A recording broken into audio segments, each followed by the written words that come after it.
Move that I am going to call the behind the back ISO slide. So it's kind of like this horizontal ISO slide, except it's going to happen behind our back, in our back plane. There's a couple of quirky little grip changes, so I will do my best to slow them down as much as possible so you can see what's happening. But let's just get straight into it. So we are going to hold our hoop so that it's framing our beautiful selves with quite a strong grip. I am in my right hand. I'm going to push the hoop straight out and point my thumb to the ground. What often happens in this first little bit is people tend to do this and get stuck.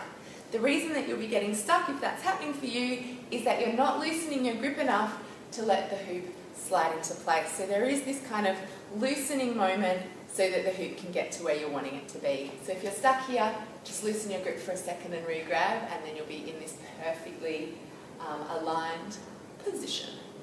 Once you're here, make sure that your thumb isn't holding the hoop anymore and that it's actually tucking in, because what's going to happen is we're going to let the hoop hang on our thumb. Yes, I'll just show you from the front what's happening, even though it'll be from the back.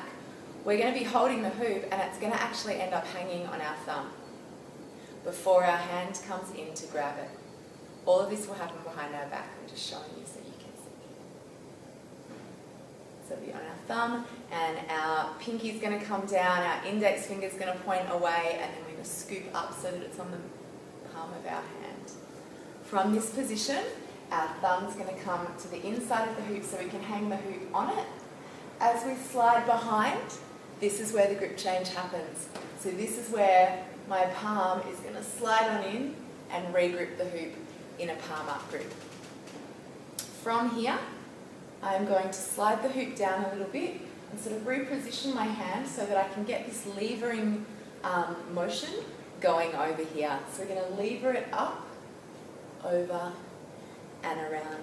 Once we're back in front, we can hook our thumb through, do that same grip change, and then we're back in our front plane, ready to go again. I'm going to do this again, but I'm going to do it facing the other way so you can see what is going on behind me. So I've pushed out to the side, my thumb's come in, it's going to hang here as I slide back behind. Once I get to here, my palm is going to come out to, so I'm in my right hand, it's hanging on my thumb. I'm going to point to the right wall, and then my index finger is going to pop on underneath so I can grab the hoop just here. We're already travelling from over here across in this direction, so we're going to let the hoop keep going that way by dropping it down and pushing it out, and then holding on nice and tight as we trace it around and back. We'll do it one more time facing you, and we might even do a little close-up of the handwork in a second. So we're coming down, across, my thumb's hooked in, it's going to help me travel the hoop behind my head so I can quickly do this change. Push the hoop down, around to here. Once that's getting smoother for you, instead of dropping it down so much at the back, so instead of really sliding it down so you can lever it around, you can start to use your body so that you don't have to drop it, and it does become more and more like a behind the back ISO slide. So when you get to here, you can really lever from here and bring it around. When you're learning, it's much easier to drop it down and get that feeling of tracing the outside of the hoop. In case you're kind of wondering, well, that's fine, Donna, you're using a little hoop. It does work with a big one as well. So I'm just going to get my bigger hoop and show you.